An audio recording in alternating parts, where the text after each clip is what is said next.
그 가정이나 우리 그 조직이나 모든 저기에는 그 역할이 있습니다. 담당하는 역할이 있어요. 그 역할이 잘 이루어져야 가정이든 공동체든 교회든 건강해집니다.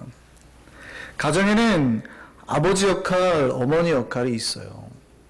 물론 아버지가 안 계실 수도 있고 어머니가 안 계실 수도 있습니다.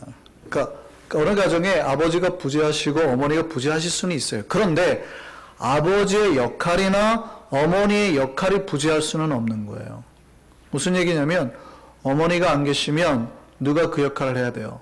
아빠가 어머니 역할을 해줘야죠. 아이를 위해서 밥을 하고 사랑을 해주고 돌보고 케어를 해줘야 되는 겁니다. 그래야 가정이 건강한 거예요. 무슨 얘기인지 아시겠죠? 아빠 엄마가 없을 수는 있지만 아빠의 역할, 어머니의 역할이 빠질 수는 없는 겁니다. 그죠? 가정마다 좀 다르지만 일반적으로 아버지는 어떤 역할을 하시죠? 엄하고 좀 무섭고 이렇게 좀 남자들은 좀 그래요. 대부분 좀 강하시잖아요. 남자 중에 부드러우신 분들도 있습니다만. 근데 어머니들은요. 어머니들이 엄하다고 해도 어머니의 기본 역할이 뭐냐면 사랑하고 품고 감싸는 거예요. 그래서요. 하나님이 여자에게만 생명을 품게 하는 거예요. 꼭 맞는 말은 아닌데 남자에게 생명을 주면 남자들 어떻게 하는 줄 아세요? 못 버티는 거거든요. 이걸 못 품는 겁니다. 남자들은 생명을 못 품고 튕겨내버려요. 근데 여자한테 주면 여자들은 어떻게 합니까? 10달 동안 참아내죠. 감싸고 안고 10달 동안 참아내고 생명을 잉태내는 거예요. 그 여자에게 주는 겁니다. 여자 역할, 남자 역할이 있어요. 남자는 그거 못해요. 남자 둘이 손잡고 길 가라고 해보세요. 갈 수 있을 것 같아요? 남자들은 절대 못합니다. 그거 끔찍히 싫어요. 여자들은 이해 못하겠지만 남자 두 분이 손잡고 길 가라고 해보세요. 미쳐버립니다. 근데 여자들은요. 이상하게 잡지 말라고 해도 꼭 둘이 손잡고 다니거든요. 물론 미국에서는 좀 이상해 보일 수 있지만 그게 안 되는 겁니다. 남자들은 잘. 남자들은 왠지 엄하고 혼자 지내는 거 좋아하고 그래요. 그러니까 교회, 가정에 때로는 아빠의 역할, 엄마의 역할이 있거든요. 그러면 교회도 똑같아요. 어떤 사람은 아빠의 역할을 하고 어떤 사람은 엄마의 역할을 해줘야 되는 거예요. 그게 이상적인 모습이에요. 교회는 교회가 가장 아름다운 이상향의 모습은 가정 같은 교회입니다. 교회는 가족 같아야 되거든요. 근데 이제 오늘날의 교회들이 많이 요거도 먹는 이유가 교회가 커가고 성장해지니까 가족같이 져야 되거든요. 가족 같아져야 되거든요. 근데 교회가 무슨 모습을 가냐면 기업처럼 바뀌어가는 거예요. 회사같이 바뀌어가는 거예요. 조직도 회사처럼 바뀌고 막. 그래서 사람들이 보기에 야 니네가 교회야? 이러니까 이제 욕을 얻어먹게 되는 거죠. 교회든 가정이든 목표는 사랑입니다. 이 사랑의 공동체야 돼요. 교회는 사랑의 공동체야 돼요. 교회도 가정처럼 아버지가 필요하고 어머니가 필요해요. 그런데 아버지도 필요하고 어머니도 필요한데 교회에 누가 더 많이 필요한 줄 아세요? 예, 아버지보다는 어머니가 좀 더 많이 필요해요. 교회는 생명을 잉태하는 공동체거든요. 사람 살리는 공동체잖아요. 근데 남자들한테 애 자꾸 가지라고 해보세요. 가질 수 있겠어요? 안 되는 거예요. 기본적으로. 지금 제가 남성, 여성의 비율을 말하는 게 아닙니다. 그러니까 교회 여자들이 많아져야 된다는 게 아니라 여자의 역할을 해주는 사람, 생명을 잉태하고 생명을 살리는 사람들이 많아져야 된다 그 얘기예요. 한번 여러분 생각을 한번 해보세요. 어느 집에 어느 가정에 아버지가 있습니다. 근데 어머니가 안 계세요. 근데 아들만 9명이에요. 자, 어떨까요? 집안이 우리가 생각하는 가정처럼 따뜻하고 저녁밥이 막 모락모락 있고 행복하고 뭐 이럴까요? 아니면 때로는 여자가 있는 집에 막 노란색, 하얀색 커튼에 노란색 뭐 침대, 이불보 이런 게 있을까요? 불가능합니다. 거의 남자들만 있는 집에서는요, 군대입니다. 군대. 밥 먹어라! 우르르르. 막 소리 지르고 똑바로 안 먹어! 정신 차려! 올리지 마! 제가 어떻게 자라냐면 저희 집이 아들만 둘이거든요. 그런데도 저희 집은 거의 군대와 비슷했습니다. 근데 저희 형 집은 아들만 셋입니다. 저희 형수님이 우리 조카들을 말할 때 거의 군대입니다. 군대. 보세요. 아빠가 안 필요하다는 게 아니에요. 아빠가 안 필요한 게 아니라 아빠의 역할도 있지만 중요한 건 공동체에서 반드시 엄마의 역할이 필요하다는 거예요. 엄마들이 있는 집은 어떨까요? 따뜻하고. 여자들이 있으면 벌써 달라요. 우리 한민이가요, 하지 말라고 해도 꼭 분홍색을 사요. 그거는 천성이에요. 어쩔 수가 없는 거예요. 옷도 맨날 분홍색 옷만 입고, 분홍색 침대. 저는 사실은 잘 적응이 안 돼요. 저는 아들만 있는 집에 살다 보니까 여자의 그걸 너무 모르거든요. 쟤는 왜 저런 걸 좋아하지? 근데 그건 어쩔 수 없더라고요. 그런데 그런 여자의 생리가, 그런 여자의 따뜻함이 생명을 잉태해내는 거예요.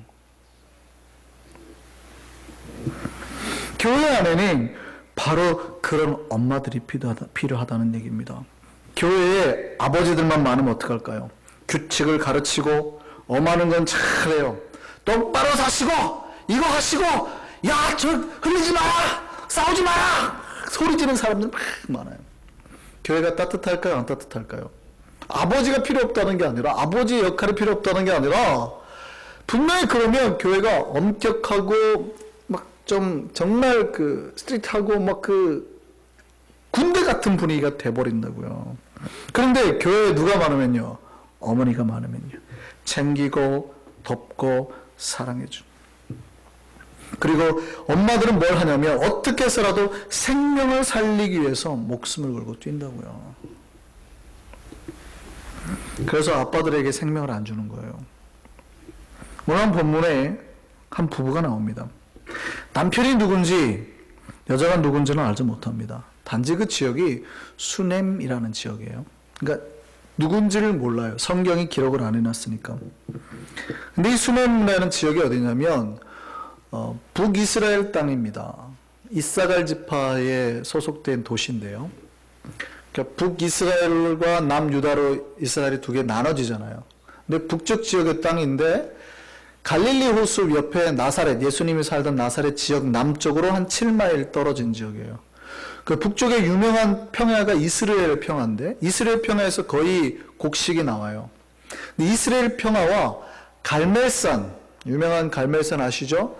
갈멜산 사이를 잇는 중요한 거점이 되는 지역이 이제 수넴입니다. 이 수넴의 사내인 부부인데 부자예요. 굉장히 잘 사는 집 여인입니다. 당시에 이 지역에 사역했던 선지자는 엘리사입니다. 엘리사는 엘리야의 제자지요. 우리가 북이스라엘, 보통 많은 분들이 북이스라엘에는 선지자도 없고 신앙도 없고 하나님을 잘 믿는 사람도 없고 이렇게 쉽게 생각을 합니다. 왜냐하면 아무래도 열왕기하나 특별히 이제 역대기상하는 다윗 지파에서 썼잖아요. 유다 다윗 후손들이 있었기 때문에 북이스라엘에 대해서 굉장히 적대적입니다. 북이스라엘을 절대 좋게 말하지 않죠. 모든 신앙의 정통성과 기준은 남유다에만 있습니다. 성전도 남쪽만. 그래서 나중에 북쪽 그리심산 성전을 다 파괴해버린다고요. 중간기 때 이야기지만. 북쪽에 대해서 그렇게 좋게 평가하지는 않습니다. 그러다 보니까 많은 신자들이 북이스라엘에는 신앙도 없고 뭐 이렇게 생각하시는 경향이 있는데, 엘리사가 북이스라엘에서 활동을 했어요. 그리고 북쪽의 왕들도 그 선지자들의 말을 듣고 계속해서 조언을 구하고 합니다. 이제 뒤에 보면은 또 그런 장면이 나오는데, 그래서 엘리사가 왕궁과 그 갈멜산을 오가면서 생활을 했어요.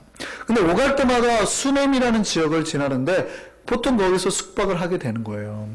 근데 이 부부가 엘리사가 딱 보니까 선지자인 줄 알아요. 왜냐하면 선지자들은 옷 입는 게 좀 독특하거든요. 오늘날에 그 사제들이 있는 것처럼 딱 보면 선지자인 줄 알아요. 그래서 선지자의 엘리사를 섬기기를 원했습니다.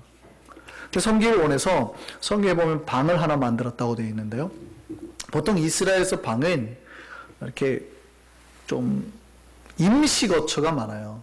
그래서 베드로도 그 요바의 무두장의 집에 거할 때 지붕 위에 다락방 간단한 처소를 하나 만들고 기도방을 하나 만들고 뭐 이런 식으로 임시거처를 지어서 사는 경우가 많았는데, 성경에 보면 이 엘리사가 그 수넴 여인이 엘리사에게 지어진 방은 작은 방이라고 되어 있지만 히브리 성경을 정확하게 보면 벽이 있는 방 이렇게 되어 있습니다. 그러니까 아예 단독으로 따로 방을 하나 지어준 거예요. 생활할 수 있도록. 돈이 많으니까. 그래서 생활기구를 다 넣어주고 섬겼던 겁니다. 그러니까 엘리사가 갈 때마다 꼭 그 집에서 구했어요. 얼마나 감사해요. 감사하니까 어느 날 엘리사가 그 이제 뭐가 필요한지 질문했습니다. 혹시 뭐가 필요한 게 있습니까? 내가 왕에게 얘기해서 혹시 군대 장관 자리라도 어디 좋은 자리라도 하나 소개해 드릴까요? 물어보는 거예요. 그러니까 그걸 보니까 엘리사하고 왕하고 얼마나 친분이 있는지 알겠죠. 엘리사가 말하면 자리가 하나 떡떡 나오는, 이해되시죠?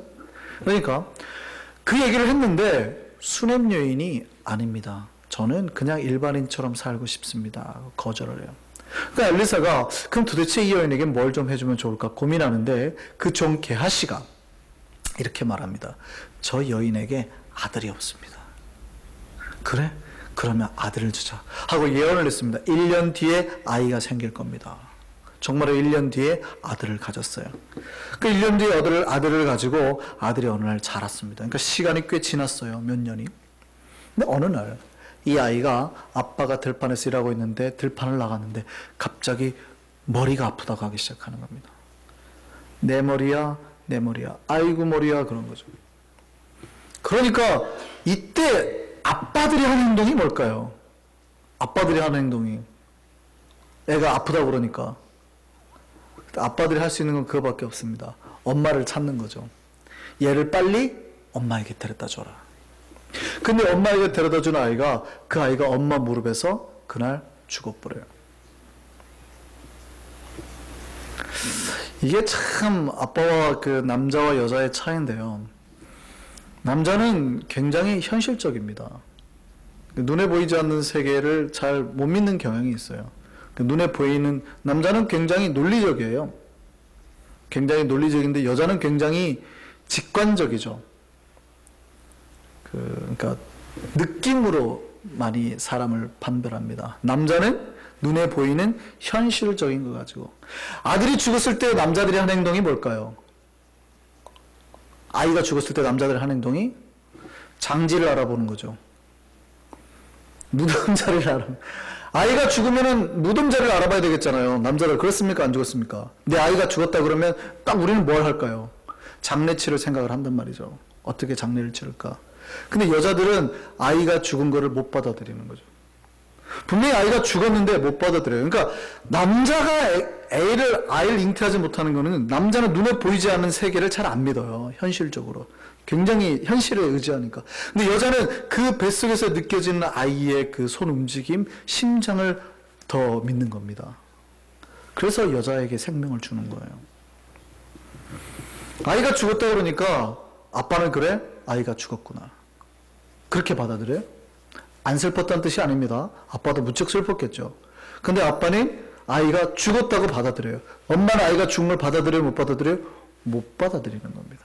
포기하지 않는 겁니다. 그리고 어떻게 하냐면 이 아이를 엘리사를 위해서 지어놓던 방에다 눕게 합니다. 그리고 남편한테 얘기해서 나귀 한 마리하고 종 하나를 붙여달라고. 그리고 그 길로 엘리사가 있는 갈멜산까지 달려가기 시작합니다. 그리고 엘리사를 데려오죠. 그러니까 엘리사가 그 아이 위에 눕습니다. 다시 한번 일어났다가 잠시 후에 또 한 번 눕습니다. 그러니까 죽은 아이가 살아났어요. 자, 이 기적 같은 이야기의 주인공이 누굴까요? 엘리사일까요? 수넴 여인일까요? 그렇습니다. 이 기적의 주인공은 어머니라는 거예요. 생명을 살릴 수 있고 죽은 영혼까지도 살릴 수 있는 존재는 누굽니까? 어머니입니다. 아빠들은요, 죽으면 그냥 새 가족이 왔다가 안 나오면 안 나오는구나. 현실을 받아들여요. 엄마들은요, 그 죽은 영혼까지도 가가지고 포기하지 않고 살려내는 게 엄마예요. 교회에 엄마가 많아야 될까요? 아빠가 많아야 될까요? 아빠가 필요하지 않다는 게 아니에요. 생명을 살리는 존재는 어머니라고요. 어머니는 위대해요. 남편은 아들이 죽으니까 포기했지만 어머니는 포기할 수 없었어요. 아들을 살리기 위해서 갈멜산까지 갔습니다. 오늘날 수냄에서 갈멜산까지 거리가요, 차도로만 50km입니다. 직선거리는 25km예요. 그러니까 수천 년 전 벌써 고대 이야기니까 여인이 여자를 타고 간다는 얘기는 걸어간다는 얘기잖아요. 근데 여인이 갈 때 뭐라 그래요? 자기 종에게 단 한 번도 멈추지 말고 계속 달려라. 그리고 간 겁니다. 그리고 데려온 거예요. 왜요? 어머니는 아들을 포기할 수 없었거든요. 아들을 살리고 싶었습니다. 이게 어머니의 마음이에요. 이 마음이 교회에 필요한 겁니다. 이 어머니의 가지고 있는 마음을 가지고 있는 교회가 영혼을 살리고 생명을 살리고 구원해내는 거예요. 영혼이 안 나와요? 안 나오나 보다. 현실을 직시하는 사람들은 다 아버지의 영을 가지고 있는 분들이에요. 근데 어머니의 마음을 가지고 있는 분들은요, 포기할 수가 없는 거죠. 죽었어요. 안 나온다니까요. 포기할 수가 없는 거예요. 그래도 가서 어떻게 해서든지 그를 살리기 위해서 달려가는 겁니다. 살릴 방법을 찾아내는 거죠. 이 마음이 하나님의 마음입니다. 하나님의 마음은 어머니의 마음보다 더 강합니다. 이사야서 49장 한번 볼까요? 이렇게 되어 있습니다. 같이 한번 읽어보겠습니다. 여인이 어찌 그 젖먹는 자식을 잊겠으며 자기 태에서 난 아들을 긍휼히 여기지 않겠느냐. 엄마들이 그렇다는 거예요. 자기 배에 그 젖먹는 자식, 제 태에서 난 아들을 어떻게 긍휼히 여기지 않겠냐, 그거예요. 그럴까요, 안 그럴까요? 그렇죠. 요즘 우리 이주연 집사님 아기 낳았잖아요. 그 SNS가 있어요. 인터넷에 요즘에 생활을 올리고 하는.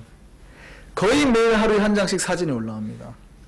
한이가 젖 먹고 자는 거, 목욕하고 나오고, 뭐 이렇게 뭐 하품하고 다 있어요. 다 매일매일만. 왜 그럴까요? 그게 어머니 마음이에요. 어머니가 어떻게 이 아이를 잊을 수가 있겠어요?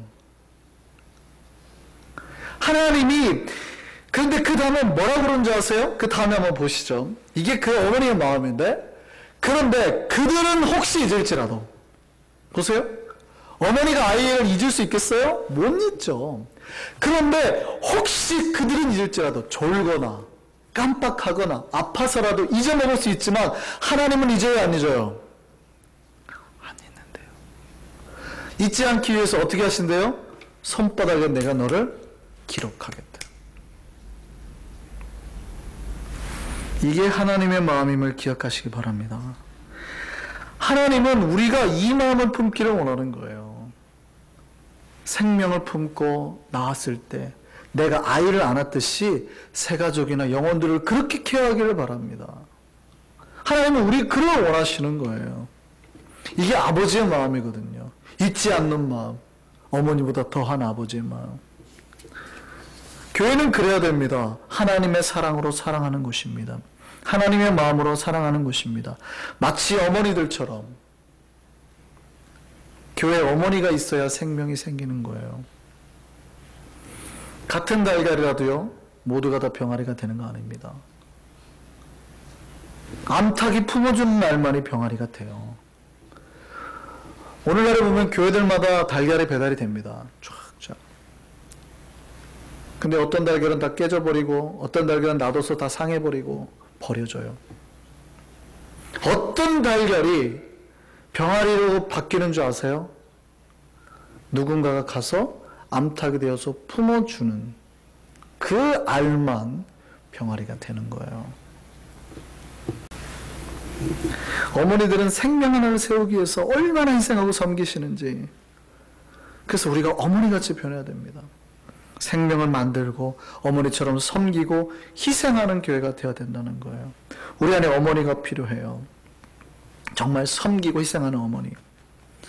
근데 많은 교회가 섬기기보다는 섬김을 받기를 좋아합니다. 그거를 복이라고 생각해요. 이게 세상이 가르치는 기준이에요. 세상에서는 부하들 많고 뭐 이렇게 사람을 거느리고 시켜먹는 사람이 복이 있는 사람처럼 생각을 하거든요. 기독교 시인 중에 송명이라는 분이 있습니다. 여러분이 잘 아시는 찬양이 있어요. 나 가진 재물 없으나 나 남이 가진 지식 없으나 나 남에게 있는 건강 있지 않으나 나 남이 없는 것 있으니 원래 시입니다. 시.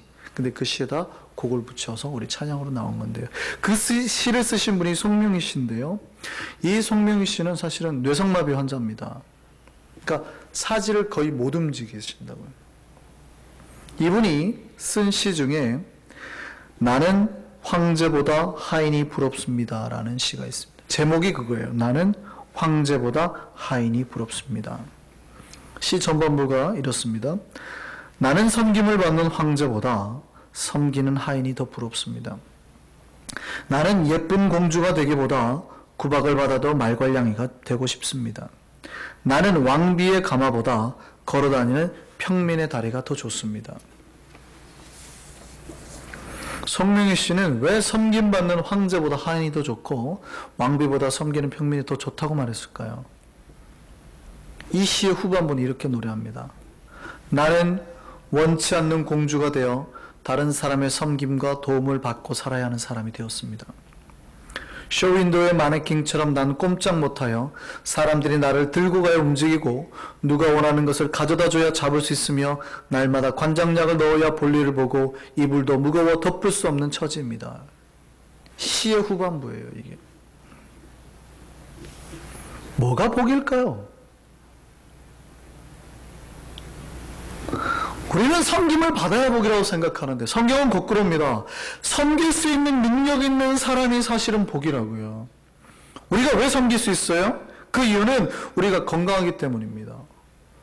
누군가를 섬길 수 있는 재력이 되기 때문에, 돈이 많기 때문이에요. 그 마음이 있기 때문이에요. 더 큰 사랑이 있기 때문에 섬길 수 있는 겁니다. 그러니까 우리가 더 많이 섬기고 더 열심히 다른 사람을 섬기려면 하나님 우리에게 뭘 주시는 거예요? 더 큰 건강, 오랫동안 섬길 수 있도록 더 많은 재물, 더 넓은 사랑을 주시는 겁니다. 여러분이 섬기려고 하셔야 될까요? 섬김을 받으려고 해야 될까요? 이게 복을 받고 못 받고의 차이인데 성도들이 자꾸 헷갈려 하시는 거예요. 여러분이 섬기려는 마음으로 하나님 앞에 기도할 때 하나님이 채워주시는 거예요. 여러분 자꾸 섬김 받으려고 해보세요. 여러분 앞으로 섬김 받고 살고 싶으신 분 여기 계십니까? 손 들어보시죠. 제가 기도해 드릴게요. 평생 섬김 받고 살도록 제가 기도해 드릴게요. 아니 진짜로 손 들어보세요. 그러면요, 어쩌면 하나님이 그가 평생 섬김 받도록 뭘 가져가요? 건강 가져가요. 송명희 시인이 아파했던 것처럼 재물도 평안도 다 가져가요. 평생 섬김 받고 살으라고. 그럼 그 사람 받을 거 다른 사람에게 주고 다른 사람이 부유하게 돼서 섬기게 만들 거 아니에요. 여러분 섬김을 받으며 살고 싶습니까? 섬기며 살고 싶습니까? 아, 왜 대답을 안 하세요? 저는 우리 교회가 섬기는 교회가 되기를 바랍니다. 여러분 섬기려면 복이 있어야 돼요. 건강해야 된다고요. 재물이 있어야 섬기죠. 새 가족들이 못 섬기는 건 이해가 돼요. 아직 마음이 그러니까 못할 수도 있으니까. 근데 여러분은 이미 건강하잖아요. 그럼 누가 섬겨야 돼요? 우리가.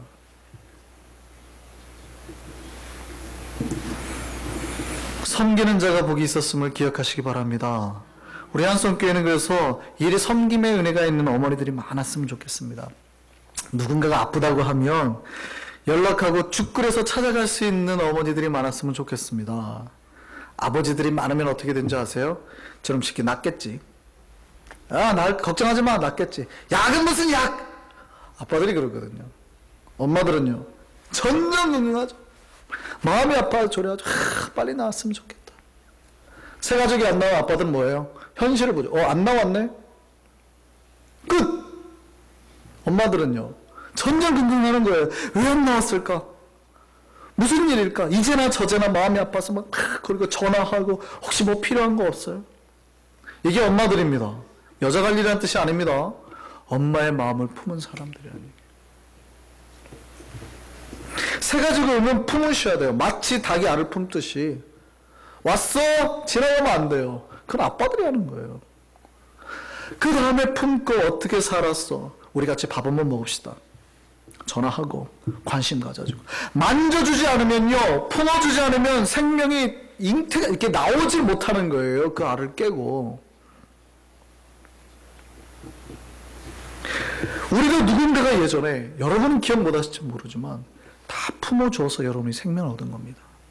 여러분이 지금 주님을 만나고 신앙생활 할 수 있다는 거는요, 누군가가 우리를 품어줬기 때문에 나온 거예요. 근데 어느새 우리는 그거 잊어먹고 새 가족이 오든 새 생명을 전도할 때 안 품어주고 냅둬도 나올 거라고. 이거 신앙생활 혼자 하는 거죠, 목사님. 냅두세요. 자기가 알아서 하겠죠. 절대 신앙은 자기 혼자서 못하는 거예요. 누군가가 품어줄 때 되는 겁니다. 우리 한성교회가 많이 좋아졌습니다. 사실은 2년 전 많이 좋아졌대요. 그때 지금 정말 많이 달라졌대요. 근데요, 사실은요, 그때하고 지금하고 달라지긴 했대. 그때는 마른 뼈였어요. 에스겔 골짜기에 보이는 그 마른 뼈, 다 죽은 뼈인데 이제 생명을 얻고 살아만 났는데 보니까 군대더라고요. 군대. 살아는 났어요. 이제 죽은 영혼에서 막 살아는 났는데 봤더니 군대예요. 군대. 이제 뭐로 바뀌어야 될 때요? 어머니로 바뀌어야 될 줄 믿습니다. 군대가 다 뭘로 바뀌어야 돼요? 어머니로 바뀌어야 돼요. 군대는 사람을 죽여요. 자꾸 군대는. 어머니들은 생명을 살리는 거예요. 우리 한성교회는 생명을 살리는 어머니들이 많아지기를 소망합니다. 이게 하나님의 마음이에요. 이게 아버지의 마음이라고요. 아버지는 우리 한 영혼을 다 그렇게 품고 살리기를 바라시거든요. 우리 안에 이 어머니의 마음이 있기를 원합니다. 그래서 암탉이 알을 품듯이 품어서 생명을 살려내고 건져내는 우리가 되기를 바랍니다. 우리 안에 이 마음이 넘치기를 소망합니다. 우리 찬양하시겠습니다.